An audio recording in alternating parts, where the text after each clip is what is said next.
If you look at the bankrupt state of European economies, if you look at what has happened to the people of Greece, the fact that in formerly prosperous capitalist countries people are living on the streets, refugees are living in tents or worse, and people are struggling for their basic dignity in daily life.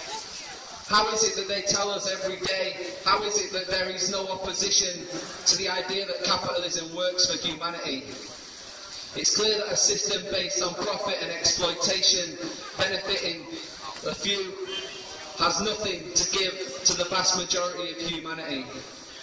Even in Britain, with vast sections of society enjoying the privileges of Britain being a financial centre in the world, even in that context, there are people on the streets, there are refugees living in parks, on the run from the asylum system.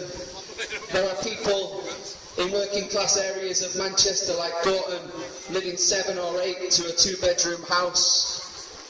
These are the conditions of austerity Britain, and it's the poorest, it's the migrants, it's the refugees, it's the poorest sections of the working class that are paying for a crisis created by the rich. Now this conference in Manchester this week is a conference of parasites. The private housing sector and the companies and institutions which profit from it are parasites on the basic human needs of working class people.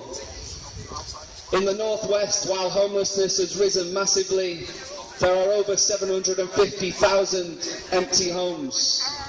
How is it that you have people living on the streets in the second city of a so-called prosperous nation when there are almost 250,000 empty homes in this region alone? This is not an accident. This is not some kind of corruption at the top that is preventing this from happening. This is endemic to the system of capitalism. No capitalist country in the world has ever been able to eliminate homelessness, and yet they say that this is the system which can provide for humanity. Well, we're here to talk about an alternative.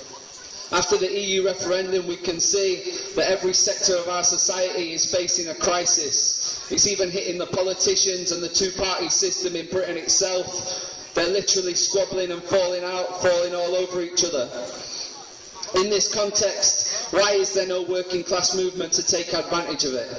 Why is it that the two parties that have run and ruined the British economy over the years can still sit pretty, and people can argue for a vote for Labour or a vote for some other party in the next election?